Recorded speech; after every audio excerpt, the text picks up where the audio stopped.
ხელოვნებაც ჩემთვის არის როგორც ადამიანთან ურთიერთობა, პარტნიორთან ურთიერთობა ხან. მაშინო ლოყაზე მაკოცე რო გამოყვალო და კი აბა რას ვიზავო ქეთი მუთხრა. პოლიტიკამ გადაყლაპა ხელოვნების შთაბეჭდილება, ხო?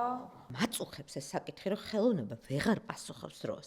და ის რაღაცნაირად აშლილობა ნერვული რომელზეც ყველა საუბრობ. ნუ დასცინით თანამედროვე ხელოვნება. მე არ დაგისვა მკითხოს შეხვედი თუ არა ბიოტუალეტში. ცალკე რა ჩართუნა რო არიცოდე რომ ვენეციის ბიენალეზე ლაპარაკობთ, ეგ რომ საშინელებათა ჟანრის ფილმს, რომელსაც მე არ უყურებ. რას დებ ხელოვნებას გულგრილობაში? ჩემთვის რაც ცოცხალი ადამიანივით არის ხელოვნება და ამიტომ ხო ჩვენ შეგვიძლია დღევანდელი ჩვენი სტუმარია ხელოვნებაცოდნეობის დოქტორი, სხვადასხვა უნივერსიტეტის მიწვეული ლექტორი და პროფესორი და ალბათ ერთ-ერთი თუ ერთადერთი არა, მაინც ვიქნები რბილი ამ თვალსაზრისით, ერთ-ერთი ყველაზე შარმიანი სპიკერი და ადამიანი ხელოვნების სფეროში, ვინც ზოგადად ასე ვთქვათ, სახელოვნებო დისკუსიებში მონაწილეობს და მე მაქვს ესეთი უდყუარი ინფორმაცია სტუდენტებისგან, როცა იგივე ჯგუფში შევდივარ, სადაც ქეთი კითხულობდა ლექციებს, პირველს ასაც მეუბნებიან ხოლმე, ისეთ ჩვენ ქეთი შავგულიძე გვიკითხავდა ლექციებს და ეს უკვე არის ესეთი თამასა ტვირთიც, მაგრამ ძალიან კარგი ადრენალინის მომცემი ჩემთვის, რომ უნდა შევეცადო, რომ მცირედით მაინც იგივე მოთხოვნილებები დავუკმაყოფილო, ფართო ინტელექტუალური მსჯელობისა და ამავდროულად დინამიკური არტისტული თხრობის. სტუდენტებით რომ თავდება ხოლმე ჩემი დიდი სიყვარულით ეს კიდეც მადლობა. საკუთრებული სიყვარული ხელოვნების მიმართ არ მაძლევს ხოლმე ამას ემოციის გარეშე ამაზე ვისაუბროთ. იმდენად რას ჩემს ხელში მაგატარებული თითოეული ეს შეგრძნება, რომელიც ამ ხელოვნებას უკავშირდება, რომ ნამდვილად რაც ჩემი ცხოვრების ნაწილია, სულ ვამბობ. ერთხელ მითხრა, რომ არა გაქვს, რა ქვია, ჰობი რა არა გაქვს და დავფიქრე იმაზე, რომ ჰობიც ეს არის და ჩემი ცხოვრებაც ეს არის და პროფესიაც ეს არის და რაღაცნაირად თავიდან ბოლომდე ამაში ვარ და რა კარგი იქნებოდა რაღაც დროს შეიძლება რაღაცაში გადავასულიყავი, მაგრამ მთლიანად მთელი ჩემი არსებით ამაში ვარ და აი ხა სხვათა შორის წასული რო ვიყავი ბიენალეზე, აი ხო მაგ სავსე ვარ, აი ამ განცდებით, აი ამ რაღაც შეგრძნებებით, ემოციებით, ტკივილით, ბრაზით, გულდაწყვეტით და ამას მართლა როგორც ადამიანურ გრძნობებს აი ესე ვატარებ და ვამბობ ხოლმე რომ ხელოვნებაც ჩემთვის არის როგორც ადამიანთან ურთიერთობა, აი პარტნიორთან ურთიერთობა, ხანდახან ძალიან რთული, ხანდახან ძალიან რაღაცნაირი გამანადგურებელი, მაგრამ დაუვიწყარი და შეუცვლელი. და თავის თავსაც როგორც ხელოვნების ნიმუშს უყურებთ, რომ მოვიდა, როგორც ობიექტი ისე წარმოიდგინა თავის თავი და მე წითელ სკამსო მე მგონი არ მოუხდებიო თქვა. ეხლა მე გადავწყვიტე, რომ წითელი და ვარდისფერი ივსენ ლორანმა მოუხდინა ერთმანეთს და ამიტომ შეიძლება რომ ჭავაჯინოთ ეს ფერები. მაგრამ როდესაც სამ ვენეციაზე ვილაპარაკობ, აი ვენეციაზე როდესაც საუბრობდი, ხა ახსენე ბრაზი, წყენა, სევდა და მგონი ეს ყველაფერი ის არის, რაც შენ დაწერე. როდესაც მოხვედი საყდრისი ააფეთქე.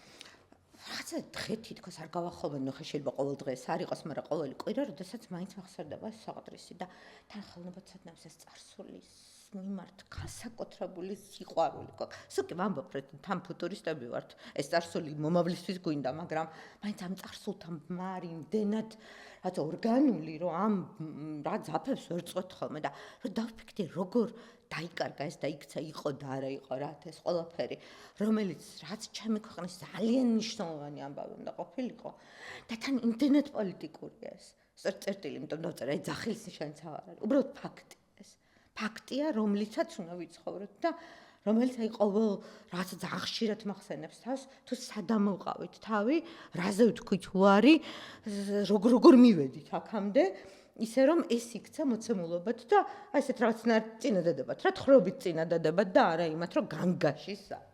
რისი ნიშანი იყო ან არის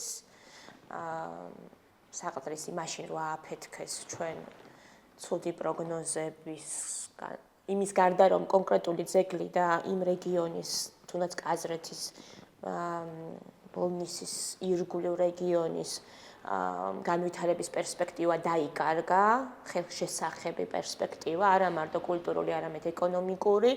იქვე დაიბადა ჩვენში შიში ახლო მომავლის. და მინდა რომ ეს გაიხსენო, რისი ნიშანი იყო მომავალთან მიმართებაში, როცა ეს მოხდა და უკვე დღევანდელობიდანაც შევხედოთ საყდრესის აფეთქებას აქვს თუ არა წვლილი იმაში მოცემულობის შექმნაში, რომელშიც ვართ. ეს არის 2014 წელი, ხო? გავიდა 12 წელი. უკვე აფეთქებული დეკემბერში უკვე. მე შობის ღამეს კიდევ მოხდა აფეთქება და კიდევ იყო რაღაცები რისი გადარჩენა შეიძლებოდა, ამიტომ გამწვავდა საზოგადოებრივი მოძრაობა, მაგრამ ვერაფერი ვერ შენარჩუნდა. ერთ-ერთი ყველაზე მნიშვნელოვანი რაზეც ვფიქრობ ხოლმე, რამ ხელშესაძლებლობის წარქმევა ჩემი ქვეყნისთვის. და ამ დაიწყო ყველაფერი, რომ აი ეს წაერთვა ჩემს ქვეყანას.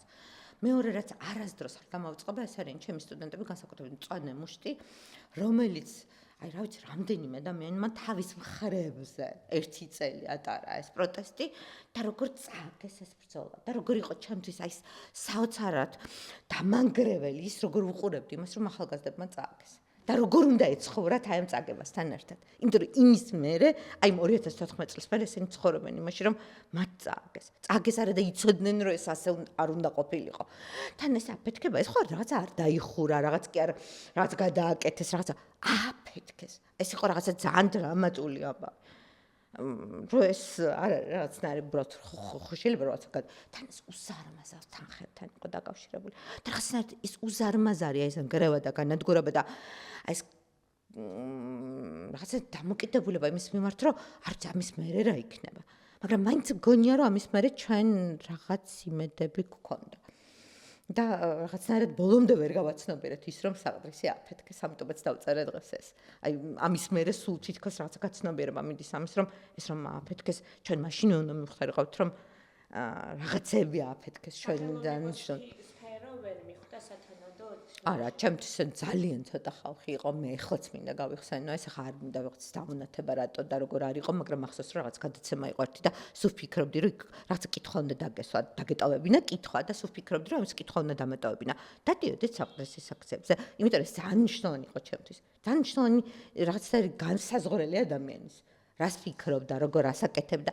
რაღაცა ვიღაც მეუბნებოდა, რომ ეს არის ორმო, ვიღაც მეუბნებოდა, რომ ძალიან ბევრი ფული იშოვება, ვიღაც მეუბნებოდა, რომ იქ მუშების უფლებებს უარღვევთ, ან რაღაცა. ეს იყო უზარმაზარი კომპლექსური პრობლემა, ხო, თავის აი მოწამლული წყლით და ციანით და დღემდე თუნდაც არსებულ წინააღმდეგობას და პროტესტში მყოფი საზოგადოების გარკვეული ჯგუფები, მცირე, მაგრამ მაინც და აქტორები წინააღმდეგობის ყოველთვის არ უთანაგრძნობენ აი ამ მსჯელობას საყდრეთის შესახებ უცნაური დუმილი ჩამოვარდება ხოლმე. არ ვიცი რატომ, იმიტომ რომ ინვესტორმა და მის ზურგს უკანა ოლიგარქიულმა ძალებმა იმუშავეს ძალიან დიდი კაპიტალი და ფული დახარჯეს, რომ შეექმნათ არასწორი ცოდნა მის შესახებ თუ რა მოხდა ან რა ძეგლი იყო ეს, თუ იმიტომ რომ მონაწილეობდნენ თავის დროზე გადაფარვა სინამდვილის გადაფარვაში. მაგრამ ეხლა იცით რა მომაგონდა, მეც არ მინდა თითქოს არ მინდა მომხრევა რომ ყველაფერზე სიმართლე ითქვას, მომხრევა რომ რაღაცეთ შეფასდეს სახელები დაერქვას, ყოველგვარი ანგარიშწორების და ბოროტი ნებების გარეშე უბრალოდ სახელებს რომ არ ვარქვევთ მოვლენებს, მე სულ ვარ და მე მახსოვს და ვენეციის ბიენალის უკავშირდება საყდრისის დაცვის მოძრაობის მონაწილეები მართლა ქუჩაში პირდაპირ გადატანითი მნიშვნელობით ვიდექით, არა აქეთი და ამ დროს ვენეციის ბიენალეზე საქართველოს მონაწილეობის მორიგი პროცესი ხელისუფლებამ გამოიყენა გადასაფარად და ამავდროულად ჩვენ შორის ჩვენი თანამოაზრეები რაღაცნაირად გადანაწილდნენ და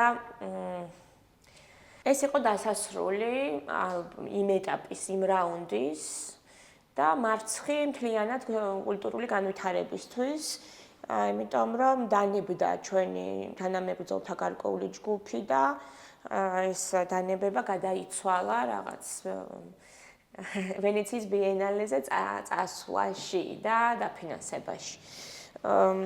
და ეს პრაგმატული გადაწყვეტილება იყო, მაშინ ბევრს ასე ეჩვენებოდა, რომ ეს უკვე დაიკარგა და სხვა რაღაცები არ დავკარგოთ. მოდი გავაგრძელოთ ვენეციის ბიენალეზე საუბარი. რა არის ვენეციის ბიენალე? ხა ჩვენ შესავალში ვილაპარაკეთ, მაგრამ აი სახელმწიფოები წარადგენენ თავის პროექტებს. რა ხიბლი აქვს ამას ეროვნული არტისტული საზოგადოებებისთვის? იქ კიდევ არის დამოუკიდებელი კურატორული პროექტები და დიდი გამოფენები, სადაც კურატორები არჩევენ განსაკუთრებულ საერთაშორისო არტისტებს. და ეს პარალელური პროექტი. და შენეული შეფასება, რაც წარმოადგენს ვენეციის ბიენალე დღევანდელი თანამედროვე საზოგადოებისთვის, მსოფლიო საზოგადოებისთვის. ხოთაშორის წელს სანამ კეთი ვენეციაზე დაიწყებს საუბარს, აქვე მინდა დავამატო დასაწყისში მის ქებათა ქებას, რომ ვენეციის ბიენალედან კეთიმ 2 წლის წინ ისეთი დღიურები გაგვიკეთა ეთჯისთვის, რომ დღემდე რაღაცა რომ მაინტერესებს ვენეციაზე, ვკრიფავ ისევ ამ სტატიებს და იქ ვნახულობ რაღაცა საინტერესო ინფორმაციას, ამიტომ ჩემთვის განსაკუთრებით მნიშვნელოვანია სწორედ ვენეციის ბიენალის შესახებ შენია. ხოთაშორის ერთად ვიყავით, როცა პირველად საქართველომ ეროვნული პავილიონი გახსნა. 2006 იყო თუ 7? 2009 იყო. სხვაჩერის ამ დღიურებს რო წერდი მახსოვს კიდევაც ფოტოდღიური უნდა გამეკეთებინა და იმდენად მნიშვნელოვანი იყო რომ ყველაფერი მომეყოლა. თან ის წელი იყო, როდესაც უკრაინამ მაინც გადაწყვეტა რომ მონაწილეობა მიიღო და ამიტომ რაღაცნაირად ჩემ მთელი ჩავდე ამაში. ნამდვილად მახსოვს როგორ ემოციურად წერდი და მაგრამ ჩემს კითხვას უპასუხე, რომელიც ჩაანაცვლა დარსო. ნამდვილად ვენეციის ეკლუციური შეკითხვით. წელს კიდევ უფრო მეტად იმდენად მნიშვნელოვანი გამოფენა, რომ ახლა არ ვიცი ამის აღწერა ალბათ არ იქნება კარგი, მაგრამ თუმცა მაინც ვიტყვი რამდენი ნაწილისგან შედგება, იმიტომ რომ მე-19 საუკუნის ბოლოდან უკვე 100 წელზე მეტ სითვლის ეს ხალხის გამოფენა და ყველასთვის ძალიან დიდი პრესტიჟია და ამიტომ წლევანდელი გამოფენა იყო კიდევ უფრო განსაკუთრებული თვალსაზრისით, რომ ეს პრესტიჟი წაერთვა. პირველად ალბათ შეიძლება ითქვას, ბევრჯერ ყოფილა ასეთ რაღაც, მაგრამ ჟიურიმ რაღაცნაირად ჩამოართვა ეს თავისი რაღაცა განსაკუთრებულობა, ხო. და ეს იყო ძალიან ისეთი, ვფიქრობ, რომ ხელოვნებაზე უფრო მნიშვნელოვანი. თუმცა ვიტყვი მაინც, რომ აქ არის ძალიან მნიშვნელოვანი რამდენი ნაწილისგან შედგება. ეს არის კურატორის გამოფენა, რომელიც ძალიან მნიშვნელოვანია ხოლმე და რომელიც აი ძირითად განაცხადზე აგებული, რომელსაც კურატორი 1 წლით ადრე წერს და განაცხადებს, რომ ეს სახელწოდება იქნება თუ კონცეფცია.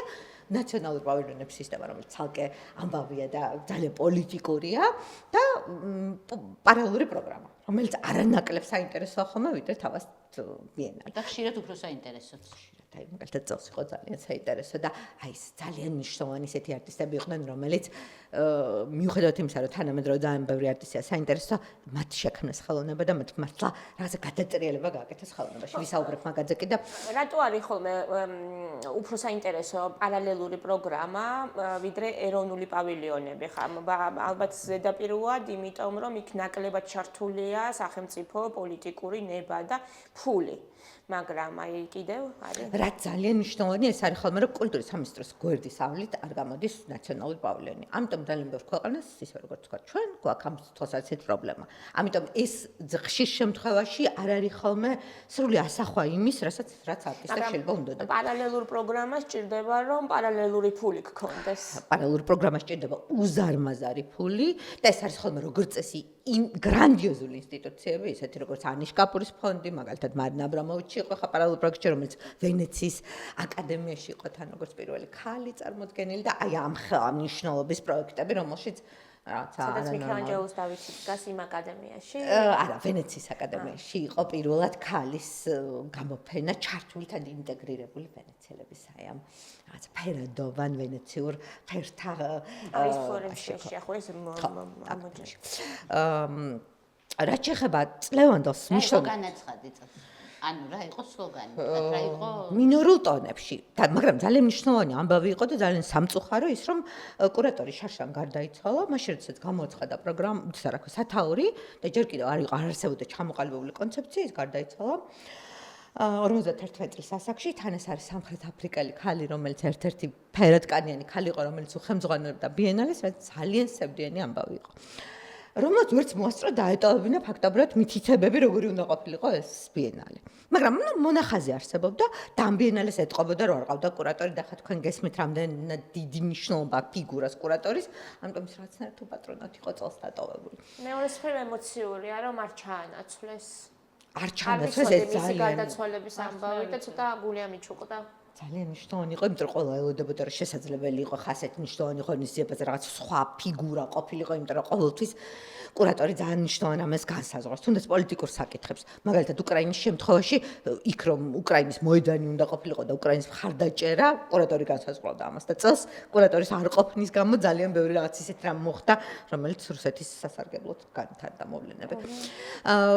გუნდმა გააგრძელა მუშაობა, ფაქტობრივად ეს 5 ადამიანი იყო, რომელსაც გააგრძელა, მაგრამ მაინც ეს იყო რაღაცა ზოგადი ის კონცეფცია, რომელიც ამ ქალმა ჩამოაყალიბა. და ძალიან ისეთი უცნაური სახელწოდებით, იმიტომ რომ ხმაურიან დროში ეს არის სახელწოდება მინორულ ტონებში, თან ქალს უნდოდა რომ ცოტა ხანი შეგვესვენა, გავჩერებულიყავით, დავფიქრებულიყავით, არ ვიცი, ამ სამყაროში სადაც თავზე გონგრავა, ყველაფერი არ ვიცი, სადმა გავჩერებულიყავით და თითქოს გამოფენაც ასეთი გამოვიდა, ჩემი აზრით აცდენილი იყო თანამედროვე სამყაროს. ძალიან ლამაზი, ესეთი ხელნაკეთი ნივთებით, ძალიან ბევრი აფრიკელი მხატვრებით, რომელიც რაღაცნაირად საკეთებენ გასხვავებულს, ვიდრე თანამედროვე ხელოვნების ენა, მაგრამ მაინც ის არის აბსოლუტურად აცდენილი იყო აი ამ ტკივილს, რაც არსებობს თანამედროვე სამყაროში. სხვადასხვა ეს აფრიკული ხელოვნება, ეხლა რაღაცა ტენდენცია ეტყობა, იმიტომ რომ ინგლისში რო ჩავედი და ამ წელიწადში მეორეჯერ მომეწია საბედნიეროდ, უკვე კიდევ ამდენი აფრიკული გამოფენა რო დამხვდა, აღარ წავედი უბრალოდ, იმიტომ რომ ჯესტიკა ბევრი რაღაცა გავს ერთმანეთს კი რა თქმა უნდა ახლა რაღაცა მახასიათებელი ყველა კულტურას აქვს და უბრალოდ აღარ დამაინტერესა, იმიტომ რომ ვერ მივხვდი ეს რაღაც ხოთი რაღაც პროექტივით რომ მიდის რაღაც რომ აი ახლა ჩვენ ვაკეთებთ მარტო იმას რაც არის გენდერული ნიშნით ეს არ მიყვარს საერთოდ რაღაც თემა ძალიან ისეთი არის პრობლემატური. აფრიკული გატაცება ახალიც არ არის მოდერნისტული ხელოვნება. არის რაღაცა განსაკუთრებული, აი მაგალითად დიდი ბრიტანეთში მგონია, ბოდიში ხდიან, მე ესე მგონია, ბოდიში. ახალი ნამდვილად არის, მაგრამ აქ შეიძლებოდა რომ უფრო მწვავე ხელოვნება ყოფილიყო წარმოდგენილი, მაგრამ აქ არ იყო ასეთი. ამას ვამბობ, აფრიკელებმა შეიძლებოდა გაანადა ის ისეთ რაღაცას წარმოადგენენ, ეს არის ხოლმე ტრადიციული მასალები, რომელზეც ძალიან დამზაფრელია და რაღაცა პოლიტიკურად ძალიან ძაფრი ნამუშევრები ყოფილიყო, მაგრამ ასეთი არ იყო გამოფენაში. ფაქტია, 11 მხატვარი იყო ამ გამოფენაში და ორ ადგილას არის, ორი სივრცე არის, ეს ჟარდინი, ბონაპარტის გაშენებული ბაღები და ეს არსენალე, რომელიც აი ამ ორ სივრცეში ეს გამოფენა გადანაწილებული და ნაციონალური პავილიონები ყველაზე მნიშვნელოვანი ამბავი იყო, რაც მოხდა ფაქტობრივად გახსნის წინ, ჟიური გადადგა იმის გამო, მაგრამ ჯერ პროტესტი განაცხადა, რომ არ დაუშვებს იმაში, რა ქვია, კონკურსში იმ ქვეყნებს, რომელთა ლიდერები არიან ომის დანაშაულში მხილებულები. ამან გამოიწვია შოკი. ეს იყო რუსეთის პავილიონის გახსნაზე იყო და მარტო რუსეთზე არ იყო. რუსეთი და ისრაელი არის აქ და მათ უბრალოდ არ დაწერეს ეს ორი, მაგრამ იყო მრავლობითში ნახსენები ეს ქვეყნები და ყველამ ვიცოდით, რაც ვის გულისხმობდნენ ნამდვილად. უბრალოდ მათ თქვეს რომ არ მათ არ შეძლოთ მოეხსნათ ისინი უბრალოდ მონაწილეობიდან. მათ არ აქვთ ეს უფლებამოსილება. ხო რა მისცენ ან არ მისცენ უფლება მონაწილეობის, მაგრამ მათ შეეძლოთ რომ კონკურსში არ განეხილათ. ეხლა ეს კონკურსი რატოა მნიშვნელოვანი? იმიტომ რომ 3 დღე წინასწარ დათვალიერება და ბოლოს შაბათს ამ ბიენალეს ცენტრალურ ოფისში ეს ყველა რაღაცნაირად ჩაცმულები მიდიან და უყურებენ იმას, ვის გადასცემენ ვერცხლის და ოქროს ლომებს. და აი იქ იწყება ამბავი თანამედროვე ხელოვნების დიდი ფულის ამ ხო რაღაცა მე რაღაცნაირად ეს გაზავდება ეს ყველაფერი და მთელ სამყაროში თითქოს რაღაცა თავის საცეცებს იმას მომავალი 2 დღეს ვილაპარაკე. ხა და აი ეს არის ხოლმე შაბათი არის ძალიან მნიშვნელოვანი დღე 11 საათს ყველა ელოდება იქ მიიღება რაღაცნაირად როგორ აცვეთ ხო რაღაცნაირად და ვინ იქნება ის მომდევნო არტისტი რომელიც მიიღებს აი ამ ჯილდოს და ეს დღე გავხდა ეს არის ძალიან მნიშვნელოვანი ამბავი იმიტომ რომ ის 3 დღე იმიტომ არსებობს ხოლმე რომ არსებობდეს ეს დღე რა უცნაური ბედი დაყვა ბიენალეს ესე იგი თავი კურატორის გარდაცვალებით მე ჟიური გადადგა და შესაბამისად ჩაიშალა ყველა დანარჩენი აფრიკული წყევლა აქვს რაღაცა და მიუხედავად იმისა რომ შეიძლება თემატურად განწყობით არ შეესაბამებოდა არსებულ სინამდვილეს ფაქტობრივად ეს სოფლიო ომის რეჟიმში ყოფას მაინც იმდენად დრამატული აღმოჩნდა, რომ ზუსტად მინორულ ნოტებზე ამ პრობლემებმა მინორულ ნოტებში ჩაიარა, არა? მოირგო ბიენალე მაინც ამ დროს. თვითონ ბიენალე იქცა ხელოვნების ნიმუშად. იქ არც ერთ ნამუშევარი ასეთი მნიშვნელობის არ იყო, რამდენადაც იქ ხელოვნების ნიმუშად იქცა ჟიურის ქცევა, ჟიურის გადაწყვეტილება. იმიტომ რომ ჯერ იყო რომ უბრალოდ უარი ითქვას იმაზე, პრიზების გაცემაზე, მაგრამ მე ისეთი ზეწოლა იყო, რომ საერთოდ ხუთივე გადადგა. ხუთივე გადადგა, მაგრამ ბიენალე მაინც დაუშვა რუსეთი. ჟიურის გარეშე, საერთოდ ჟიურის გარეშე ჩაიარა, ანუ არც ახალი ჟიური აურჩევიათ, არა ვერ მოასწრო. რომ ქალაქი და ქალაქის ასე ვთქვათ მეთაურები საბოლოოდ ისინი განკარგავენ ბიენალეს ბერც ესე არ არის. და მე თქვა რომ ეს არ შეიძლება რომ ცენზურა გავაკეთოთ და არ შეიძლება ხელოვნების ცენზურაში არ გვინდა რომ ჩაგვეთვალოს. ეს ბიენალეს პრეზიდენტი რომელიც აბსოლუტური უნიათო პერსონა აღმოჩნდა და რომელმაც ვიცი რაღაცნაირად დაანგრია მთელი ეს რაღაცნაირი რწმენა ამ ხალხის რომ ეს რუსეთი რომელიც ამდენი ხანი არ იყო და ეხლა რაღაცნაირად დაშვებული იყო თან უნდა მოუყვე როგორი იყო ეს რუსეთის პავილიონი იმიტომ რომ ძალიან მნიშვნელოვანია როგორი იმიტომ რამდენიმე წლის წინ ქეთი ამ რუსეთის პავილიონში შეიბარა და ეხლა მოგიყვე ამბავი ამაზე ხო არ ჩვენი გადაცემა მოკეთ შეიბარა და არ უშვებენ ეს ქეთი რუსეთის პავილიონში დახურულში და ისე უნდოდა რომ ეს სიამოვნება მიეღო დახურული პავილიონისგან რომ შევიდა და იქ დაცვას აი ყველანაირად ეცა და ხან გაეპრანჭა ხან თვალი ჩაუკრა ხან რაღაც რომ იქნებ დაცვა შეშვა დაცვამ თქვა რომ აი შანსი არა დახურული ხო ჟამანებდები მოახერხა მოკეთ რომ შევშო ამას შეეხე დახურულ პავილიონს უბრალოდ უნდა რომ ეს სიამოვნება მიეღო რომ რუსეთის პავილიონი ენახა დახურული და მაშინო ლოყაზე მაკოცე რო გამოხვალო და კი აბა რას ვიზავო ქეთი მოთხრა და რო გამოვიდა გადაწყვიტა კოვიდის და რო გამოვიდა ქეთი გადაწყვიტა რომ ეხლა გაუვა ეხლა ეს ამბავი და გრასია მილე უთხრა უბრალოდ მადლობა გადავხდა და აპაპაპაპო იმან უთხრა ერთი ლოყა და მეორე ლოყა და ესე მე მაინტერესებს დარსომ საიდან იცის ეს ვიძღიურებიდან ყურში ჩამიქი მაგრამ ეს მართლა სიამოვნება იყო ოღონდ მეც ამდა ქეთი ასევე როდესაც გვიამბობ წლევანდელ პავილიონზე უბრალოდ მითხარი მაშინ ხო თავად რუსებმა თქვეს უარი ხო მონაწილეობას ან მაშინაც არ გადაუწყვეტია ხო ვენეციის საორგანიზაციო ჯგუფი არასდროს ესეთ რაღაცებს არ წყვეტს მაგრამ მაშინ იყო ძალიან მნიშვნელოვანი კურატორი ჩეჩილი ალემანი რომელმაც გადაწყვიტა რომ უკრაინისთვის უნდა მხარი დაეჭირა და დაეხმარა უკრაინას ნამუშევრის ჩატანაში ეს იყო ძალიან მნიშვნელოვანი და ცენტრალურ ადგილას სადაც ხოთაშორის ეხლა ჩადგეს არის პავილიონი, აი ესე პირდაპირ ჩადგესა ესე ჟარძინიში. აი იქ იყო პიაცა უკრაინა და ყველა ეს უფრო იდეა იყო ვიდრე ის რომ ხას ნამუშევარი. მე ეთქობა გამომრჩა. ესე იგი რუსეთის პავილიონი რუსეთმა იმიტომ გააუქმა რომ ვერ გადაიტანეს ცენტრალურ ადგილას კურატორის მიერ უკრაინის პავილიონის გახსნა. მაშინდელ ამბავს 22 წლის ამბავზე დავბრუნდეთ. 22 წლის ამბავი იყო ასეთი რომ ესტონელი კურატორი იყო რომელმაც თქვა რომ შეურაცხყოფილი იქნება თუ აი ამ სრულ მასშტაბიანი შეჭრის შემდეგ ის კურატორად ჩაუდგება ამ საქმეს და გამოფენს რაღაცას რუსეთის პავილიონში. რომელსაც ხოთაშორის ორივე რუსმა მხატვარმა დაუჭირა მხარი.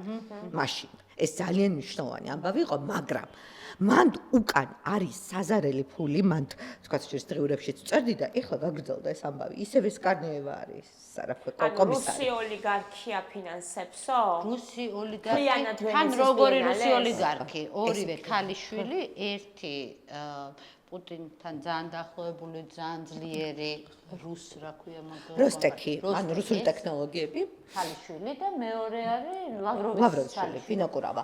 ანუ ეს არის smart art-ი, ну, რაღაც ესეთი გაერთიანება აქვს რაღაცნაირი და თან რაღაცნაირი თაცვია და რაღაც გოიმობის ზეობა არის, მაგრამ ნუ ზარმაზარ ფულზე ვსაუბრობ, თან იმ ფულზე და იმ მოთამაშეზე, რომელიც უკრაინის ომში თავად მოთამაშეა. ხელოვნება, რომ რაღაცა ვითომ ორიგინალურ იმიჯად წარმოუდგა. ეს დაიწყებდა ეს პაპატიეთო სიტყვა თქვა კარნიევა, აი ამ თავის რაღაც წყავის რაღაცებით და იღებდა წელს ხალხს და ეს იყო გამანადგურებელი ხელოვნება ეგ ზედაპირია მეტი არაფერი. და მაშინ გაუქმდა ეს რუსული პავილიონი, სადაც თავისივე ინიციატივით მხატვარმა კურატორმა გაუქმეს, მაშინ იყვნენ ესენი კურატორები და წელსაც ამდენი წელს მე ისევ ისინი 10 წლით ქონდა smart art-ს აღებული ეს სამართავად.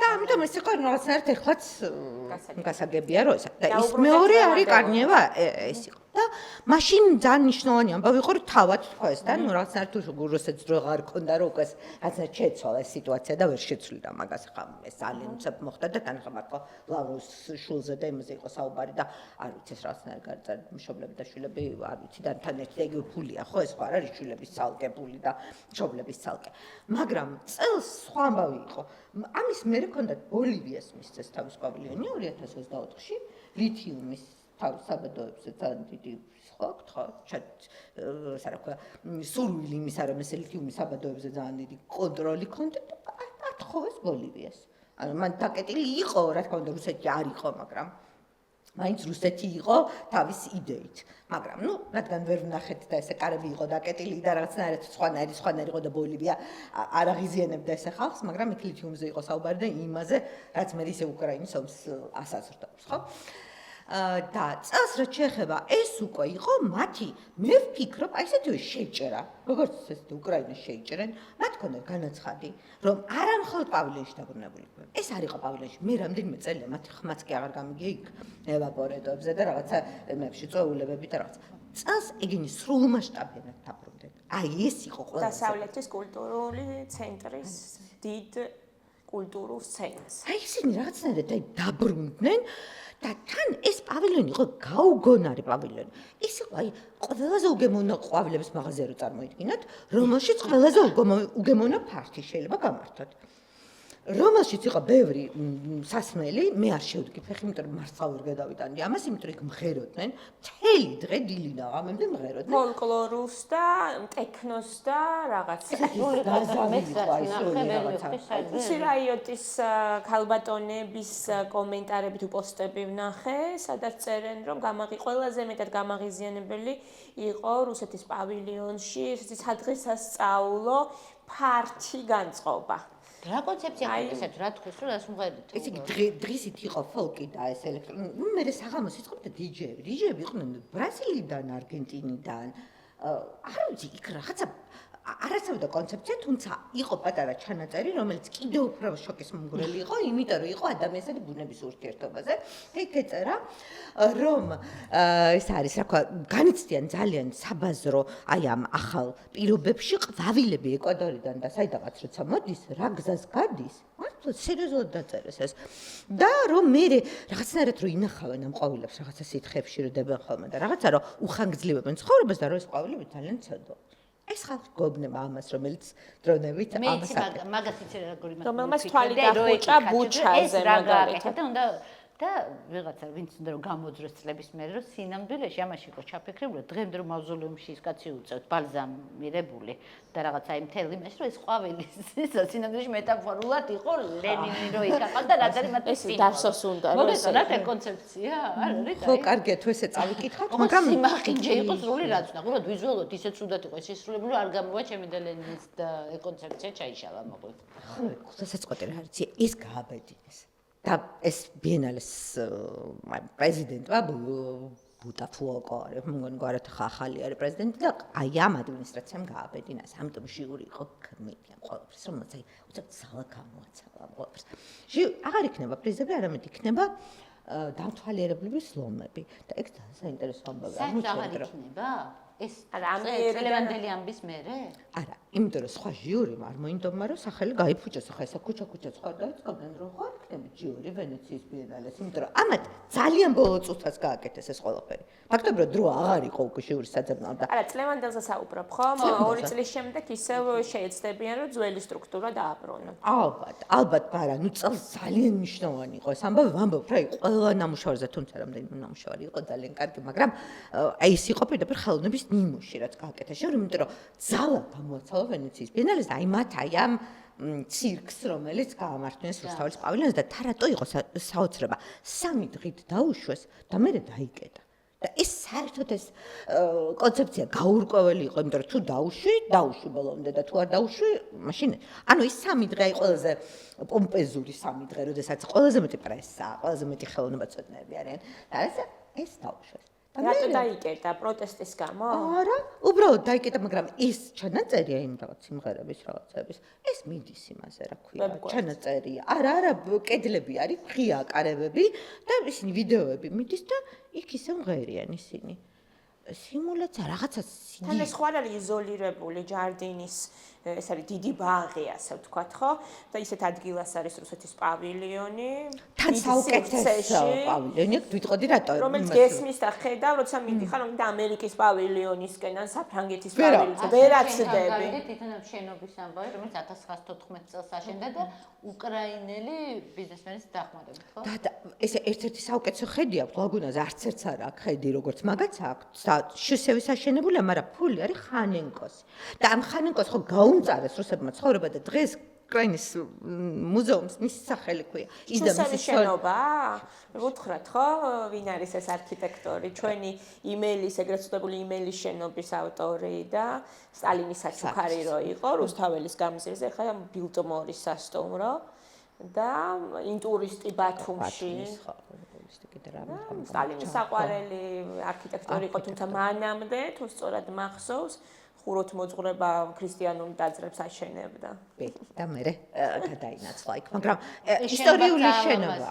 ისტორიული შენობა, ანუ აქ რაღაცა ძალიან ბევრი ამბავია, პოლიტიკა არის, აი გადახვართული თითოეულ რაღაცაში და ამიტომ ეს ძალიან მნიშვნელოვანი ამბავი იყო.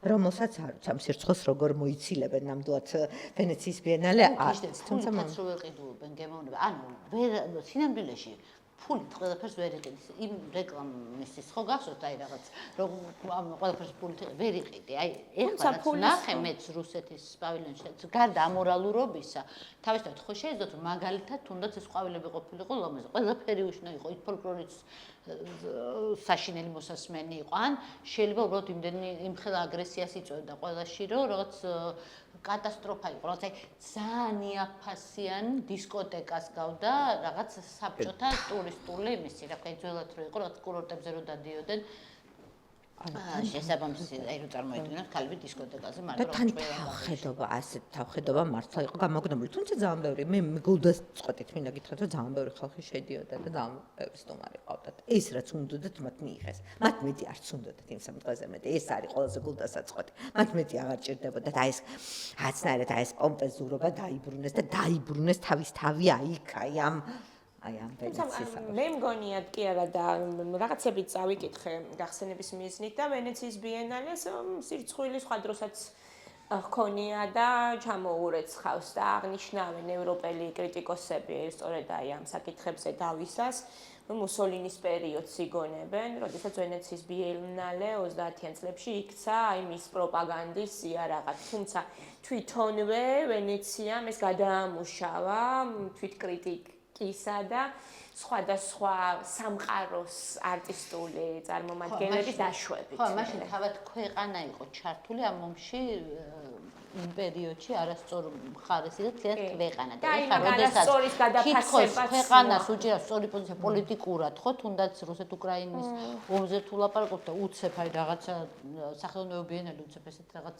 არასწორ ნამუშევრებს აი ინსტიტუცია როგორ უცებ მოინელებს ხოლმე რაღაცას და თავიდან ვითომც არაფერი რაღაცნაირად ახალ სიცოცხლეს იწყებს ხოლმე ვითომც არაფერი. აი ესე აკეთებს ბიენალე გაუთავებლად და ну მართლა მისი პრესტიჟი ჯერ ვერც ერთმა გამოფენამ ვერ დაჩრდილა ხო ხა არის დოკუმენტა კასელის ხა არის ძალიან ბევრი ძალიან ცნობილი პრიზი ვთქვა ტერნერის პრიზი რომელზეც მინდა რომ ვისაუბროთ იმიტომ ვერ დაჩრდილეს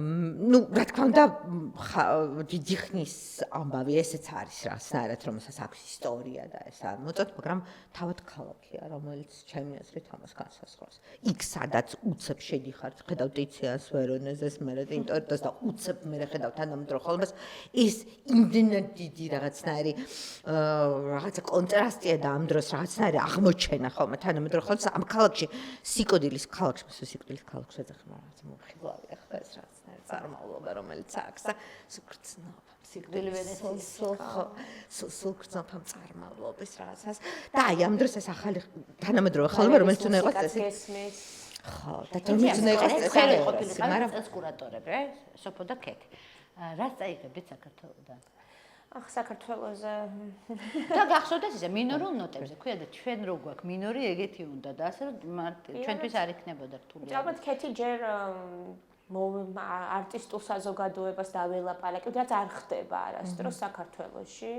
ესეთი ფართო დისკუსია, სად ვართ რომ ამაზე ვიმსჯელოთ და რისი წაღება გვინდა რა. ხო, და რა შეგვიძლია, რა შემქნებით გულწრფელები და შეგვიძლია. არა, ეს უნდა წამოვიდეს პროცესიდან და არა ზემოდან გადაწყვეტილებით, ვინ უნდა წავიყვანოთ. მე მაგალითად მქონდა პროექტი, მაგრამ ეს სამფარულის პროექტი. ჩემ პროექტი მქონდა მოფიქრებული, თუმცა ამას ვიცოდი რა არც არასდროს არ მithქვავს, იმიტომ რომ დაფინანსებაც არ ექნებოდა ახლა პარალელურ პროექტში ასეთი ფული არ ვიცი ვის ექნებოდა, თუმცა მქონდა ასეთი რამ მოფიქრებული, რომ როგორც იყო ჩვენი პროტესტი, ახლა თავის ხმებით უნდა ყოფილიყო.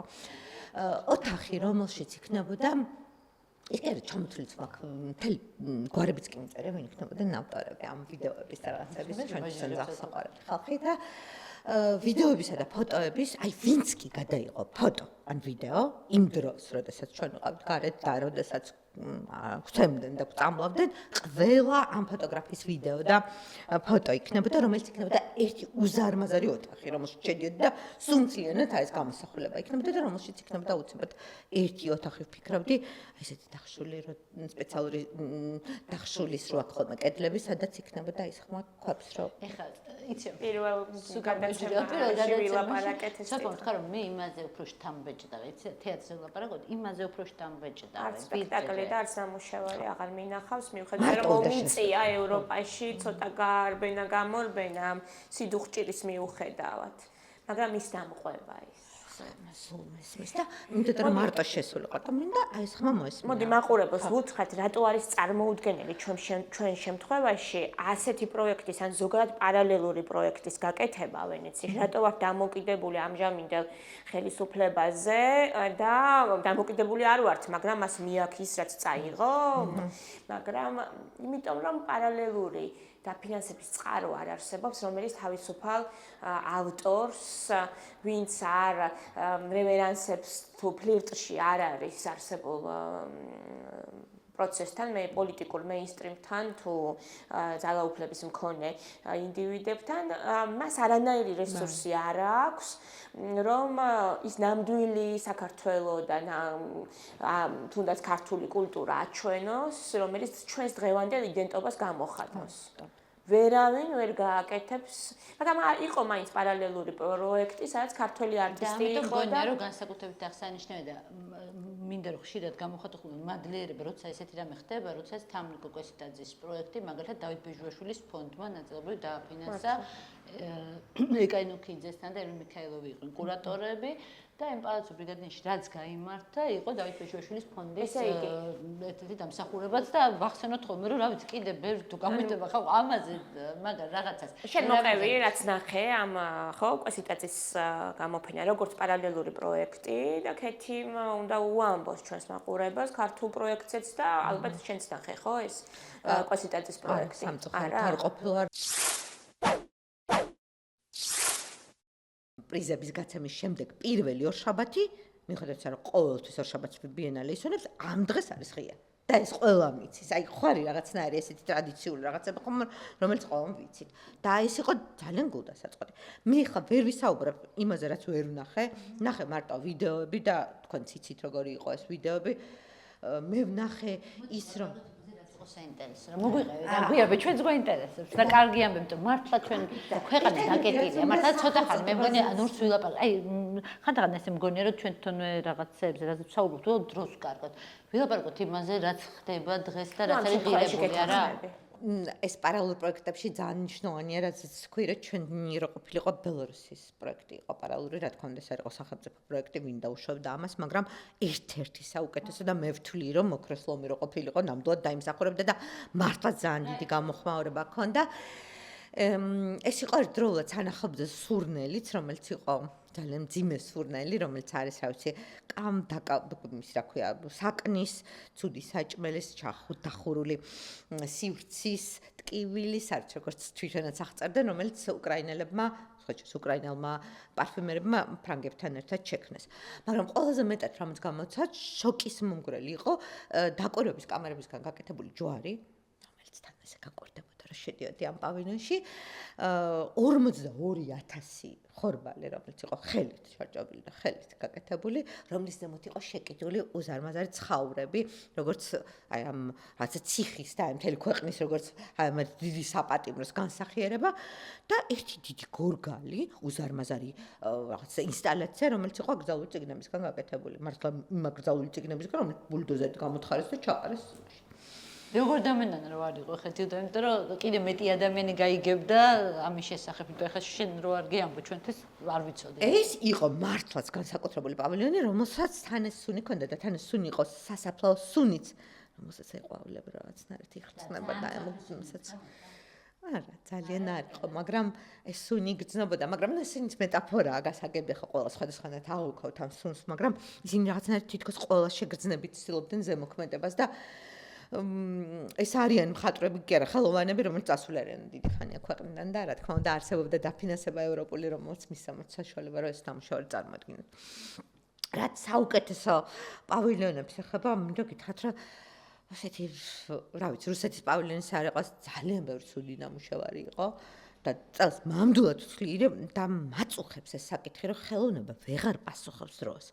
აი ამ ტკივილს, რომელსაც ყოველდღე ვუყურებთ, ამ მკვდარ ბავშვებს, ამ დროუნებს, რომელიც თავზე გვიფეთქდება, ამას ხელოვნება ვეღარ პასუხობს. რა ხალიჩა და რაღაცა ფეკალიები მღეროდნენ ლუქსემბურგის პავილიონში, სუსარკებიანი ის იყო, რა ქვია, სივრცე და რა ვიცი, ისეთი იყო ძალიან საყვარელი ფეკალია იყო კაკაშკა, რომელიც ცხოვრობდა იქ რაღაცა ძალიან თავგადასავალი ჰქონდა მთელი. მას ეხუტებოდნენ, ის ბრაზდებოდა. რაც მთელი თავგადასავალი იყო ამ ფეკალის, რა თქმა უნდა, ხა მან მაგრამ სუნი იყო. არა, სუნი ხوار ვენეციასთან გადაძახილიც იყო იმასთან დაკავშირებით, რომ ნუ თქვა აქ არხებში ჩადის ეს ყველაფერი და რაღაცა, მაგრამ ამ ქას ჰქონდა გაკეთებული ერთი კატალოგიც, რომელიც მთლიანად ხელოვნებაში ეხებოდა გარნავალს და ამასობაში ნუ რა მანცონისთანაც გადაძახილი იქნებოდა მხატვრის განავალი, რა თქმა უნდა, ეს დაკონსერვებული ულამაზესი კონსერვი პატარა, რომელშიც დგას ეს მანცონი და რომელიც რაღაცნაირია, ხო, ყველა არკოს შიგნით მართლა არის ეს განავალი თუ არა და რა მნიშვნელობა აქვს, მაგრამ ყველაფერს ხო, უბრალოდ თავარი მხატვრის განაცხადია, რომ ეს არის ჩემი განავალი და ეს არის ამდენი წონა და დაფასებული ამად ამ დროს და ყველა მე ხსნის და ცდილობენ რომ გამოვარკვევენ შიგნით რა არის და მე შიგნით პატარა კონსერვი დახტება და კიდე შიგნით პატარა, მაგრამ მაგიჟებდა ის რომ ეხლა შეიძლება რომ ნუ ამაზე ვისაუბროთ იმაზე რომ ფეკალები იქ სადღაც რასელ კროუ იყო 150 კილო შოკოლადისგან გაკეთებული მალტის პავილიონში გლადიატორივით როგორც მაქსიმოსი გლადიატორი იყო მაგალითად დანიის პავილიონი, რომელიც მთლიანად იმაზე იყო, რომ თურმე ფერტილობამ დაიკლო და ამიტომ VR-ს იყენებენ თურმე დანიელები იმისთვის, რომ კაცების სპერმა უკეთესი გახადონ და სრულიად საგიჟეთი რაღაცა პორნოგრაფია იყო, სადაც ქალები დარბიან რაღაც აი ამ ხელოვნურ ინტელექტით გაკეთებულ ტყეებში და რაღაცას შიშილებდნენ, რაღაც არანორმალური სიტუაცია და ეს რაღაცა სპერმის გადასატანი ისინი რა ქვია კონტეინერებით სავსე, რომელიც მომავალზე გვიყვებოდა.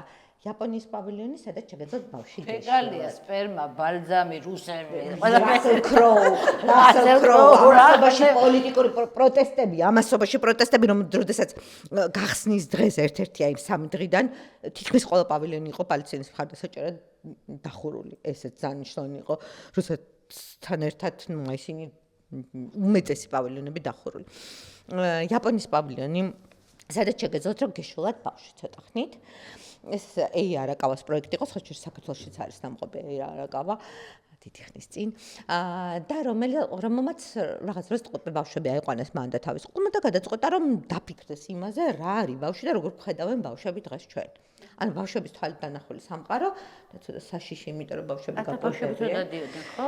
ანუ დამთავრებასაც შეეძლო შესულიყო და ბავშვით რაღაც თოჯინები იყო რა. თოჯინა იყო 4-5 კილო, შეიძლება ცოტა მეტიც, აი 4-5 ახალდაბადებული ბავშვი ამხელად შეიძლება იყოს კი არა და ნუ ისეთი რა, რაღაც სატარებლად რსული იყვნენ, ხა ჟარდინში გაწუხებდნენ რა, მე რიქო რაღაცებს იღებ ამ ტექსტებს, კონცეფციებს, მე რამ ჩანთებს რაღაცებს და ბოლოს ეს რაღაცა საფუნძულით დადიხარ და ეს ბავშვი ბოლოს გიშლიდა ხელს და ჯერ გინდა რომ იშულო და მე გაწუხებს ეს ბავშვი და გინდა რომ მოიცილო.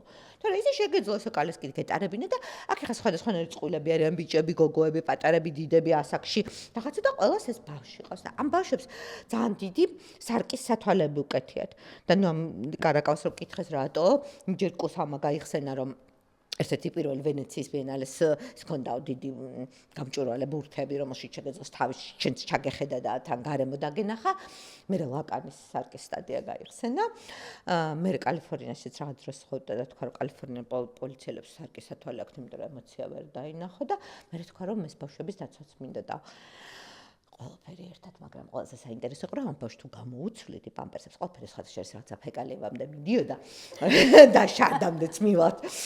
იმიტომ რომ ავსტრიის პავილიონში პირდაპირ მნიშვნელობით ჩადიოდა ცენტრალურ აკვარიუმში, სადაც ქალი ცხოვრობდა. და ის არის, რა ქვია, ამ ბავშვს თუ გამოუცვლიდი, იქ პერსონალური ლექსი ჰქონდა.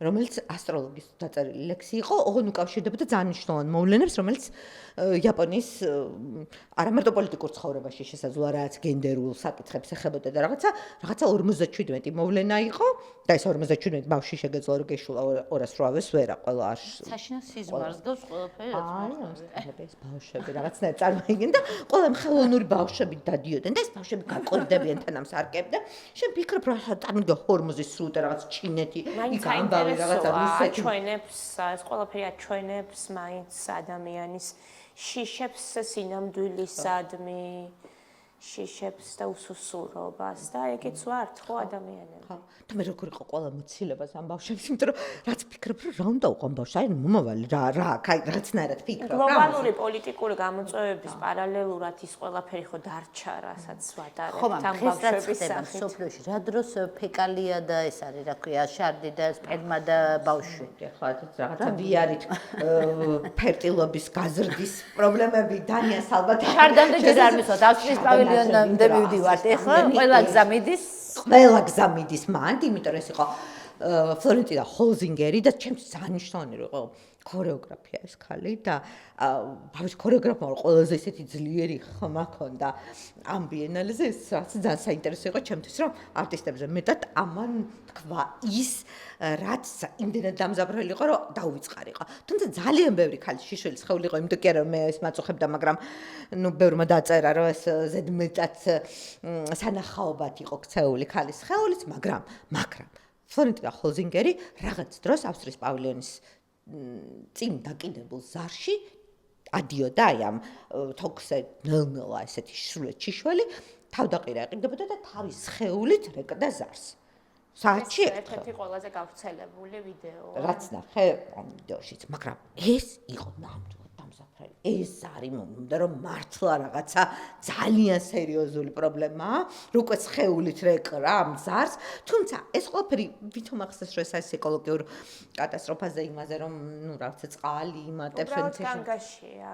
ჩემთვისაც ეს იყო ნამდვილად ეკოლოგიასთან იკარე, თუმცა ბევრი წყალი იყო ამ პავილიონში ნამდვილად და ასეც ერქვა სიუათ ვენისი, რომელშიც შედიხარ, შემდეგ რაღაც პატარა ოთახში წყალი იმატებს და იმით რა ქვია სკუტერით ქალი ცდილობს ეწრეები დაარტყას ამ რაღაცა პატარა ოთახს, სადაც ისეთი ჩაკეტილია და ეს წყალი ნელ-ნელა იმატებს და ესეც მას რა ქვია საჩინელებმა და ფილმს აი ხა ცალკე რომ ჩართონ რომ არ იცოდე რომ ვენეციის ბიენალეზე ლაპარაკობს, ეგ რომ საშინელებათა ჟანრის ფილმს, რომელსაც მე არ უყურებ. მაგრამ წლების განმავლობაში პერფორმანსმა და პერფორმატიულმა ხელოვნებამ აშკარად უფრო შეგვძრა რა აი ფიშერის ანა ფიშერი ხო? სწორად ვამბობ ხო? მისი პერფორმანსი ვენეციის ბიენალეზე იყო, თუ არ ვცდები. გერმანიის პავილიონში ამბობ ფემას ხო? და 2 თუ 4 წლის წინ აღარ მახსოვს, ასევე პერფორმანსმა არ გაიმაიღო ოქროს ლომი. კი, ის იყო ხო, პრიბატის რა ქვია, ბალტიის რომელიც ის იყო, რა ქვია, სანაპირო, რო ირუჯებოდნენ ხელოვნურ ქვიშაში. მაგრამ პრობლემა რა აღმოჩნდა? ვიზუალურადაც საინტერესო როცა ბიენალესთვის ტრეისი ემინის გამოფენა გამახსენდა ეხლა და იქაც აი სხეული ქალის აი ეს დაჩაგვრილი აბორტის შემდგომი რაღაც განცდები და იქაც ძალიან მნიშვნელოვანი რაღაც მე მგონი აი ის რაც ნახე შენ ვენეციაში თან მსოფლიოს გაზრდას ძალიან ძლიერია ეს მედიუმი, მაგრამ პრობლემა აქვს ვენეციის ბიენალეზე, იმიტომ რომ ვენეციის ბიენალეს მოთხოვნაა ისევ და ისევ, იმიტომ რომ ქალაქში ფული უნდა შევიდეს, ის რომ 6 თვე უნდა გრძელდებოდეს ეს ყველაფერი. ამიტომ მაშინაც სწორედ ამ ლიტვის პავილიონს ჰქონდა პრობლემა ის რომ 6 თვე მათ არ ჰქონდათ ამის საშუალება რომ ამდენი პერფორმერი გაიმარჯვეს მაინც თუ არა. გაიმარჯვეს მაშინ, იმიტომ რომ ეს გამარჯვება მანამდეა. ანუ მეოთხე შენი მეორე სიყვარული. ავსტრიამდე მივედი. ავსტრია ვერ ჩავამთავრე. გადავხედავდით. კოშმარები მოეწონა. ფეკალია იყოს, ბერმა იყოს, შარდაჩა საინტერესო ტექსტი იყო ძალიან.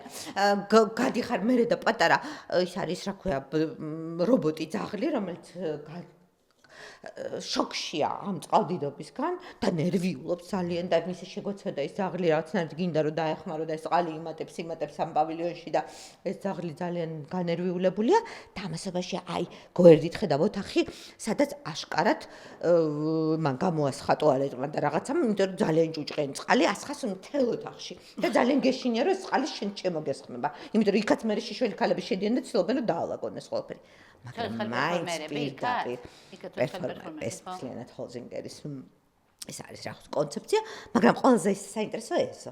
მაინც რომელშიც უზარმაზარ აკვარიუმში აი დაახლოებით დემენ ჰირსტს რომ უზარმაზარი აკვარიუმი, ასე ძის ქალი და რომელიც გიყურებს აი ამ რაღაც ჩაყდის არის წყლით თავსე აკვარიუმი და გვერდით ორი ბიოტუალეტია და ტექსტი არის გთხოვთ რომ დონაცია თქვენი შარდის, ოღონდ ძალიან გთხოვთ, გაქვთ არა პენსი დაჯდეთ, იმაზე რა ქვია ტუალეტზე, ძალიან გთხოვთ ეს არ იყოს რაღაცა ტამპონები, რაღაცები არ გამოიყენოთ, ქაღალდი არ გამოიყენოთ და ძალიან გთხოვთ არ ფეკალიები არა.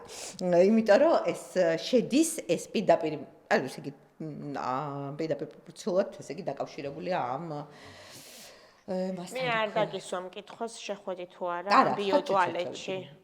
არ შევედი სხვათა შორის, იმიტომ რომ რაღაცნაირად არ ვიცი, ბევრი იყოს ყველაფერი უკვე, მაგას ამბობ რაღაცნაირად. ახლა რამდენს შესაძლოა უკრაინის ირემი დგას, ამაზე უნდა მოუყვე უკრაინის პავილიონზე ვიწყო, ხო, ერთ-ერთ სიტყვას. იმიტომ რომ უკრაინის იმის იდეა რა იყო, ვერ გავიგე, ავსტრიის პავილიონის. ავსტრიის პავილიონის ის არის, ჩემთვის იდეა იყო, რომ დასცინით თანამედროვე ხელოვნება. გავგიჟ. ავსტრიის პავილიონი ჩემთვის ის ზარი იყო, ძალიან მართლა განგაში ზარი იყო. თანამედროვე ხელოვნებას კი არა, თანამედროვე საზოგადოებას, რომელსაც ხანდახან მაინც უნდა რომ განიმუხტოს ომისგან. წარმაცით ლაპარაკს. ეგ არის, შესასვლელში ჯერ ეგ იყო და მე შეგნით ასე გრძელდებოდა, მაგრამ რომელიმე კამერა მიიღე. მაინც იქ კონცეფცია შეწერა, რომ ეს არის რა ქვია, წყალი და წყალზე ეკოლოგია და პრობლემა და რაღაცა. მე მაინც ესე ვხედავდი, რომ აი როგორ ვდგავართ, აი სისტემების კოლაფსის წინაშე რა ვდგავართ, რა ეხლა გაასხავს ეს ყველაფერი რა. აი ეს დავინახე იქ. მიუხედავად იმისა, რომ რაღაცები ისეთი იყო, რაღაცნაირად. ჩემთვის ბევრი რამ იყო საინტერესო. ის ფეკალია, რაც მე ხარ მყოფშილო და შეიძლება ეს ყველაფერი სიმპტომატურია იმ რაღაცნაირად დესტრუქციული გარემოსი, რომელიც ყოველთვის არ იწვევს ადამიანში ლოგიკურ და არც არტისტში. ხანდახან უბრალოდ ეს არტისტი ცდილობს გადარჩეს, ისე როგორც ნებისმიერ არტისტი ვინ არის ადამიანი, რომელიც ცდილობს რომ იაზროვნოს, რაღაცა გამოსტაცოს, საკუთარ გამოცდილებას, გარემოს და თუ ეს უდიდესი ქაოსია, ძალადობის ენა ირგვლივ და არაფერი არ იბადება მაგაზე უკეთესი იქნებ. ხო, რა ვიცი და მე მომღერალი კაკოშკები. აი რა უნდა ქნას, აღწეროს ომის ტკივილი? ვერ, ალბათ ვერ აღწერს და და საკუთარი თავის პატივისცემაც იქნებ სადღაც იბზარება, მე ძალიან ბევრ არტისტთან როგორც თქვენ გაქვთ ურთიერთობა და ეს რაღაცნაირად აშლილობა ნერვული რომელსაც ყველა საუბრობს, არ საუბრობს. ისეთი სასტიკია დღევანდელი მსოფლიო. იმხელა სისასტიკეა, რომ მგონი რომ ისეთი გაქცევა, ეხლა იმაზე ფიქრი, წყალი იმატებს თუ რაღაც ფეკალია გეზედმეტება, თუ შეიძლება სადღაც მილი გასკდეს, რომ მგონი რომ გაქცევა, უბრალოდ ამის არ შემჩნევა და არ დანახვა. ადამიანებმა აღარ იციან ხელოვნება რა არის, იმიტომ რომ ისეთი რამ დაიწყო მსოფლიოში ან დასავლეთისთვის, ხა სულ სხვა რამეა აღმოსავლეთით ომი მათთვის. და ომი, რომელიც მივიდა ევროპასთან ასე ახლოს და იდაშოთ პოლონელი ჩემი მეგობრები ამბობენ, რომ შემოვიდა ომის შიში ჩვენში, ესე იგი არ ყოფილა. ჩვენ ვერ ვხვდებით, ჩვენ ომში ვცხოვრობდით. ჩვენ ომის ხალხი ვართ. ხო, ერთი თავხედობა, რომელსაც რუსეთი რომ ბედავს, აირია, როდესაც აი არ ამას დამაცადო ჩადის არაფერი. მთელ სოფლიოში. არ დამაცადო. ითხოვს ყველასგან პოლიტიკურ პლაკატურ ხელოვნებას, იმიტომ რომ ყოველდღე დგას. არ უნდა თქვა რუსთავოზე დგა ხარ, უეცრად არ დაგაკაო. რო? არ შეუძლია სხვანაირად და უნდა რომ ყარაბის არ შეეძლოს სხვანაირად და უბრალოდ გადაიღალა ხალხი შენარიდან. რუსეთის პავილიონი, კაი, ნუ რუსეთის საერთოდ არც მაქვს ლაპარაკი, გასაგები და მაგათ მართლა ყვავილები რო არ დარგეს იქ, მაგრამ რო თავხედობა რო ეყოთ, რო საერთოდ ყვავილებზე დარდობენ, თურმე რაღაცაზე დარდობენ. აი ეს როგორ გაბედა რამხელა ცინიზმია თქო მაგას მაგრამ ეს ცინიზმიანად სულ ახასიათებდა მეინსტრიმულ რუსულ ხელოვნებას ანდერგრაუნდი კიდე მოდი ვთქვათ სიმეთ რომ ძალიან ცოტა იყო და ისიც მალე მოთვინიერებული მუდმივად ჩვენ რა გვეთქმის სად იყო ეს ქართული ანდერგრაუნდი ეხა რუსებს რა გავჩუნდა ხა უკრაინის შესასვლელში ეს ჟარდინი შედიოდი და ეს ირემი ძალიან გული სამოჩუყებელი ირემია, მაგრამ აი ეს მინდა ვთქვა, რომ თანამედროვე ხელოვნებას აღარ შესწევს ძალა რეალობაზე უფრო ისეთი იყოს რაღაცნაირად დამზაფრელი. აი რასაც ჩვენ ვნახულობთ, აი ამაზე მეტი მართლა რა უნდა გააკეთო და მე შეიძლება მართლა გარბიხარ იქ და რაღაც ფერდილობაზე ან რაღაცაზე აკეთებ რაღაცას, იმიტომ რომ შეუძლებელია. შეიძლება გარბიხარ და გადარჩენისთვის ფიქრობ როგორ გადაარჩინო სიცოცხლე, ამიტომ ფერtildeობაზე და სპერმით აქეთ-იქით სირბილი. ხო. ძალიან ადეკვატურია, იმიტომ რომ ხო ეს სიცოცხლე გინდა გადაარჩინო, როცა სიკვდილის გარემოში ხარ. ხო. და სულ თანატოსია ყველგან და ხედავ ამ თანატოს და თან მართლა ადეკვატურია როგორი უნდა იყოს. ძალიან რთულია ეს პერფორმანსი, ისედაც ვამბობ, რომ ბიენალემ რამდენიმე წლის წინ მისცა ოქროს ლომი თინოსეგას ხალხის პერფორმანსი როცა აღიარეს, არც ისე დიდი ხნის წინ ყოფილა, როგორც ესეთი მედიუმი და მეორე საერთი იქ ძალიან რთულია, ხა იქ თვითონ როგორ წარმოდგენით ის კალი გზარში, ხო ვერ წარმოუდგენია, რამდენი ხანია კიდებიან, ხო იქ და განა რაოდენობა შევა, ხო რაღაცა დონაცია შარდეს. უკრაინა ეს იყო ირემი, რომელიც პოკროვსკში დადგა კადიროვამ, ჟანა კადიროვა გახსოვთ ეს არტისტი რამდენჯერმე ნამუშევრები გვინახავს ინსტაგრამზეც აქტიურად დებს ხოლმე და აქტიურად აზიარებს რაღაცას და ეს ირემი დაიდგა იმ ადგილას, სადაც იყო ავიამზიდი, რომელსაც გადაქონდა ესეთი რადიოაქტიული ნივთიერებები და იყო რაღაც ესეთი ექსკლუზიური ავიამზიდი, რომელიც უკრაინას ყავდათ. და ეს უკავშირდება ყველაფერი ბუდაპეშტის ხელშეკრულებას, რომელიც ოდესღაც დაიდო და კლინტონმა და ამან ყველა მოაწერეს ხელი, მაგრამ რომელიც რა თქმა უნდა დაირღვა და უსაფრთხოების გარანტიები ასე არ ქვა ამ პავილიონს, რომელიც დაირღვა, რომელიც არანაირი უსაფრთხოების გარანტიები არ არის, იმიტომ რომ უკრაინამ რომელსაც დათბოს რადიოაქტიული სივრცეები, მათ სანაცვლოდ მათი ტერიტორიების დაცვაზე და საზღვრების დაცვაზე იყო საუბარი, მაგრამ ამის დაცვა რა თქმა უნდა არ მოხდა. და როდესაც ის თვითმფრინავის ეს ავიამზიდი აიღეს, ჟანა კადიროვმა იქ განათავსა ორიგამი ირემი, ნუ ხა ესეთია მეტაფორული სახელწოდება ორიგამი არის ნამდვილად სკულპტურა, ისეთი მძიმე, რაღაც ის არის რა ქვია მატერია, მაგრამ ირემია და ეს ირემი რაღაცნაირი ისეთი გული სამაჩუყებელი, იმიტომ რომ ჯერ იმ პოსტამენტზე იდგა, სადაც ეს ავიამზიდი იდგა და ეს ირემი როგორც კი პოკროვსკიში შევიდნენ და დაიწყეს შეჭრა რუსებმა, დაიწყო ნელ-ნელა აწიეს ესეიმებს რაღაცა უზარმაზარ თოკებზე, შეკიდეს იმაზე ტრაილერზე და წაიღეს ევროპაში. და ესე დაიწყო მოგზაურობა, ნუ წავიდა ესე რა რაღაცნაირად პოლონეთი იქით გავსდევნილებს უკრაინელ დევნილებს რომლებიც როგორც აი ესე რაღაცნაირად აი ეს ირემი აი ამ გზას გადიოდა, რაღაცა გაჩერებები ქონდა იქ რაღაცები და თან აი ამ უზარმაზარ ტროსებზე შეკიდული და ეგონია რომ აი ეს შეკიდული მდგომარეობა ძალიან ისეთია, თუმცა არც ისანის ირემზე ძალიან ბევრი მიფიქრე ასე მაკავშირებელი სამყაროების, ხო, რაღაცა სივრცეების მაკავშირებელი გადამსვლელი ამ ერთი სამყაროდან მეორეში რაღაცა ძალიან მეტაფორულია, მაგრამ მაინც ის ამ ტკივილს ხო ვერ ასახავ და ის კი არა ფუსი რა ეცეც რომ მითხარი. ძალიან გამბედავები არიან, ძალიან ის, მაგრამ ასენ ვარდისფერი ბოლი მოიტანეს და იმასაც ვფიქრობდი რომ ვარდისფერი ძალიან ესთეტური არ არის მართლა. კიდე ისინი ჩამოიცვეს რა ქვია ბალაკლავები, ძალიან ისეთი ხო იცით როგორ ფერიც არის ხო ვფიქრობ, რომ ზედმეტად ესთეტიკური ხوار გამოვიდა ეს პროტესტი მეთქე რუსეთის პავილიონის წინ. არ ვიცი, იმიტომ კი არა რომ მე რა უფლება მაქვს ვინმე გავაკრიტიკო და მართლა რამ ხელა გამბედაობა აქვთ მათ, მაგრამ ისეთები იყვნენ ძალიან ლამაზები, ძალიან ლამაზ კაბებში, ძალიან ისეთი ნახევრად ჩიშვლები, ესეთ ვარდისფერ რაღაც ბალკონებში, რაღაც ისე მეჩვენება რომ ესთეტიკა თუ გლამურიზაცია რაღაც აი ამ დემონსტრაციების ესეც ხდება და არ ვიცი ჩვენთან შეიძლება ასე ხდება რაღაცა შეიძლება რაღაც დროს ჩვენც დაგვემართა ასეთი რამე მაგრამ იქ თითქოს მომეჩვენა რომ ასეთი რამე ვიგრძენია ის ტრაგიკულობა რაშიც ცხოვრობთ ერთმანეთთან ნამუშევრმა მაგრძნობინა რომელმაც ჩემზარა ეს იყო ალფრედო ჟარი და ეს არის ძველი სკოლა ეს არის 70-იან წლების ჩილელი არტისტი, რომელიც 70-იან წლებში იწყებს და მე რამდენჯერ არის უკვე ვენეციის ბიენალეზე არის ის ვეღარ ჩამოთვლი, რომელშიც ოთახი ქონდა გამოყოფილი და რომელიც ხოთა შორის შეარჩია იმ კურატორმა, და არ ვიცი მინორული ტონები რამდენად იყო, იმიტომ რომ მინორული ნამდვილად არ იყო ის ოთახი. ვენეციაში რომ ყავს ეს ფარდებს იყენებენ რაღაცა საოცარი სილამაზით, შავ ხავერდის ფარდებს ამ თეატრალში რაღაცა არ ვიცი, რაღაცნაირი არ ვიცი, საოცარი სილამაზით აქვთ ხოლმე ეს იცით რა ქვია ვიდეოებიც და ეს არის მძიმე შავი ხავერდი და აი მძიმე შავი ხავერდის ფარდებში გადალახავ ამას და წითლად განათებულ ოთახში შედიხარ, სადაც გემართება ისტერიკა, იმიტომ რომ გძნობ რომ რაღაცა აქ ძალიან დიდი განგაშია. აი ამ 4-4-4-ზე პატარა კობიდებს, რომელიც მასში არა ქვია მინაში და ეს არის ის ცნობილი სხვადასხვა რესურსები, რომლის გამოც მთელ მსოფლიოში მიდის ლითიუმი, რაღაცა სხვადასხვა რესურსები, რომლისგანაც არის გაკეთებული აი სიკვდილის რესურსები, მაგრამ თან ულამაზესი.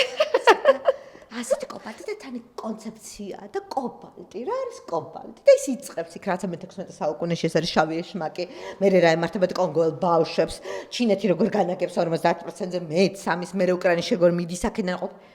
მერე იქ მერე მასკი, მერე ყველაფერი ეს ლითმი და აი ამ ხელა ეს კობი გეუბნება თან სამყაროს დასასრული ქვია ამ ნამუშევარს და ხვდები რომ აი ამ კუბში დაზიფულია მთელი ეს კოშმარი, რაც არის ტკივილი კოშმარის ესთეტიკა, ხო? და თან ისეთი ლამაზია ეს წითელ განათებაში. მაგრამ ისევ პერფორმატიულია, სივრცული ნამუშევარი. სივრცული ნამუშევარი. ჩვენ მოგწონს ის, რაც შეცხეულით შევდივართ. შენი მეორე სიყვარულია ეს თეატრის და პერფორმანსის. ეს ორი სულ ვიყო გაყოფილი მაქვს ხოლმე ეს და ვერ გადამწყვეტე რომელი უფრო დიდი სიყვარული ჩემი. საბოლოო ჯამში გულზე მაწერია ხელოვნება, ჩვენ ხელოვნების გუჯელი. ჩვენ ხო და ეს ჩვენ მე დავამატე ოღონ. ხელოვნების გუჯერა თუ რა უწერია? ხაბიზიარე ქეთის მაისურის. ამაზე მინდა კომენტარი შენი რაღაცა შეგირყია რწმენა იმიტომ რომ მთელი ეს დისკუსია ის არის რომ რაღაცნაირად ბრალს დებ ხელოვნებას გულგრილობაში. და ქართულ მხატვრებს ვზდებ მარტო ვენეციის ბიენალეს არ გულისხმობ იმას რაც თქვათ არის რაღაცნაირად სულ მგონია რომ ვერ ვთქვით ის რაც არის მაგრამ მე გეთანხმები რომ შეიძლება ეს იმ დროს და იმ წუთას არ ხდება ხოლმე და მოვადრო რაღაცნაირად იმიტომ რომ შეძლეს ეს ფოტოგრაფება საოცრად გააკეთეს ხო ფოტოებში რაღაცნაირად ვიდეოში მაგრამ რაღაც მგონია რომ არ იცი რა ჯერ კიდევ ამ პროცესში ვარ ჯერ იმაში ვარ ჯერ ამაში მონაწილეობ და ქართველი მხატვრების ხოთა შორის ძალიან ბევრი ხარ რომ ამბობდი ჩემთვის მახსენდებოდა აი ხმაურის დროს რაც აღიბეჭდება მომავალში ვთქვათ იმ ვიდეოებში რომელსაც შენ აუცილებლად წარმოადგენოდეს ღაც აი იმ ფოტოებში იქნებიან მონაწილეები ძალიან ბევრი ხელოვანი და პროცესში არიან ან ისინი არ არიან გარედან მაყურებელი და მგონია რომ ყველა პიკასო არ არის ვინც მყისიერად უპასუხა გერნიკათი ესპანეთში განადგურება არის რომ ხელაწლილი იყო და გვინდა დამკვეთისაც მაგრამ ვენეციის ბიენალეზე გაიტანა რა დორამარის პავილიონში გაიტანეს მასე საერთაშორისო სახელოვნებო იმაზე, მაგრამ დორა მარი მაგ დროს ძალიან პოლიტიკურად აქტიური იყო და თან ის შავ-თეთრიც ძალიან დიდწილად მისი, თუმცა ფსიქოლოგიურად მიიყვანა. უყვართ მისი პარტნიორი ქალი სატრფო, ერთ-ერთი, მაგრამ მე რა ისტორია გეთანხმება. რომ ერთ-ერთი ყველაზე გავლენიანი ავტორი ქალი ზოგადად სიურრეალისტურ ფოტოგრაფიაში, მაგრამ კონკრეტულად პიკასოზე უდიდესი სასარგებლო გავლენა. ჩამოშულმა იცის ხომ რაღაც ერთხელ მითხრა რომ მეტი შეგიძლიაო და რა ვიცი ქართულ მხატვრებსაც ვფიქრობ მეტი შეუძლიათ რა ვიცი. ხო, შეიძლება ესეთია რაღაცნაირი, არ ვიცი, მგონია რომ მეტი შეგვიძლია საერთოდ და რაღაცები არა, თუმცა არ მინდა მე სხვას ვერავის ვერ დავადანაშაულებ ამაში, მაგრამ მეტი შეგვიძლია. და ხელოვნებასაც მეტი შეუძლია მგონია ვიდრე ეს.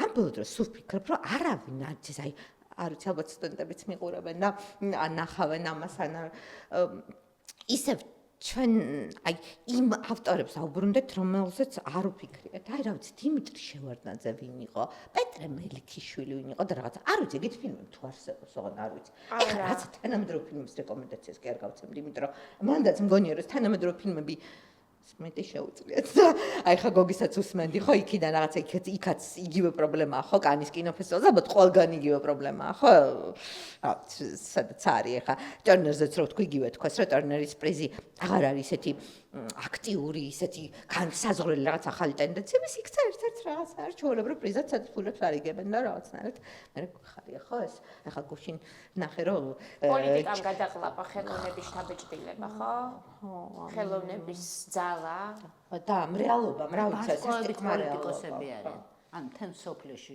მარტო ჩვენთან კი არა აი ვარსკვლავები აი ყველაზე ესე რომ ამბობ მეტი შეგვიძლია სულ ვფიქრობ იმაზე რომ ცანცოდანი იყვნენ ისინი ის რო ჩამოთვალოთ ისე შეგვიძლია ჩამოთვალოთ ის ადამიანები რომელმაც გახსნეს უნივერსიტეტი აი რაღაც ძალიან სერიოზული რაღაცებს გაკეთეს დაგვიტოვეს ამბიცია ჩვენ განვითარებული კულტურა იმიტომ დახურეს მე ეგეთი ადამიანები შეეძინენ ამ ამბიციის ჩვენთვის კარგი გაგებით ამბიციის დატოვებას კი ბატონო ხო და ეგეთი ადამიანები დახურდეს მაშინ რომ ეს არ გაგრძელებულიყო მაგრამ რადგან გაგრძელდა და მოვედით თავისუფლება დამოუკიდებელ საქართველოს და ეხლა მეტი შეგვიძლია ხო და არ ვიცი ხარ მინდა რაღაც არის გამომივიდეს რა დიდაქტიკურად ხო რა ეს ხალხი და რაღაცა მაგრამ ეს ხალხი მართლა იყვნენ და რაღაცა დღეს მითოლოგიურ პერსონაჟებად მესახებიან მაგრამ ასე ხო არ იყო რეალობაში აი ყოველ დღე ცხოვრობდნენ ყოველ დღე რა ვიცი რაც გადიოდა ხო ალბათ რა ძრები ხდებოდა ხო მათ ცხოვრებაში და ეხლა ძალიან კაი ხალხი ყავს ინამდვილეში მე ძალიან ბევრი კარგი ხალხი ვნახე ამ ბოლო დროს და შეგვიძლია მეტი შეგვიძლია და შეგვიძლია ეს მიყვარს ხო სწორედაც მაგიტომ მე რო ძალიან როგორც ხელოვნება ისე მიყვარს ხო მაგიტომ ვამბობ რა ჩემთვის რა ცოცხალი ადამიანებით არის ხელოვნება და ამიტომ ვამბობ ხო ჩვენ შეგვიძლია და ვიცი რომ ამას აუცილებლად ძალიან ოპტიმისტურად არ მინდა რომ რაღაცები გამგოთ იმიტომ რომ არ ვარ ახლა მაგ ხასიათზე ოპტიმიზმის მართლა არ ვარ ყოველთვის ვამბობ ხოლმე რაღაც ვამხნევებ ხალხს და მართლა გითხრათ ახლა არ ვიცი კეთი არის ერთი გამორჩეული პერსონაჟი ჩემთვის ამ სახელოვნებო სივრცეში ვიზუალურადაც კი უხდება ქართულ თანამედროვე სცენას არა ზოგადად თანამედროვე ხელოვნებას ხო ესე იგი ვილაპარაკეთ ვენეციის ბიენალეზე და ვენეციის ბიენალეს წლევანდელი პროგრამის და პროექტების მაგალითზე ისეთ დიდ სფეროს შევეჭიდეთ, როგორც თანამედროვე ვიზუალური ხელოვნება და მოვნიშნეთ შეიძლება მომავლისთვის ის თემა, რომელსაც ვეპარებით ფრთხილად, ეს არის თანამედროვე ქართული ხელოვნება, მისი იდენტობა, მისი რაობა, სისუსტე თუ წარმატება, რაზეც ალბათ ნინო უნდა გავაგრძელოთ საუბარი. ამავდროულად გამახსენდა ის, სადაც მე და შენ სულ ვლაპარაკობთ ბოლო დროს, ბოიკოტი, პროტესტი, რომელმაც ხელოვანები და კულტურის სფეროს წარმომადგენლები დისტანციაზე დააყენა სახელმწიფო რესურსებისგან, რაც იყო ლოგიკური გასაგები, ალბათ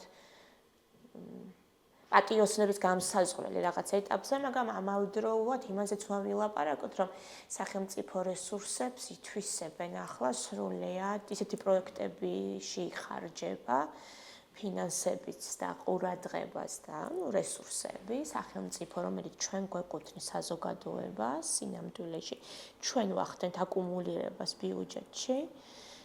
ეს რესურსები მაინც იხარჯება რუსთაველის თეატრში. თეატრის სახით, სადაც რაღაც რუსული ჩისტუშკები სრულდება, იხარჯება ვენეციის ბიენალეზე, დროის სივრცის, ყველაფრისგან აცდენილი პროექტით, რომელიც არ დავახასიათეთ ჩვენ, იმიტომ რომ დაგვეზარა უინტერესო საკითხებზე საუბარი, მაგრამ ფაქტია, რომ კულტურული პროცესი, ოდიოზური, ატროფირებული გრძელდება ის, რომელიც ჩვენ და საზოგადოებას და ამ დროს არ გამოხატავს, მაგრამ რესურსი მაინც იხარჯება.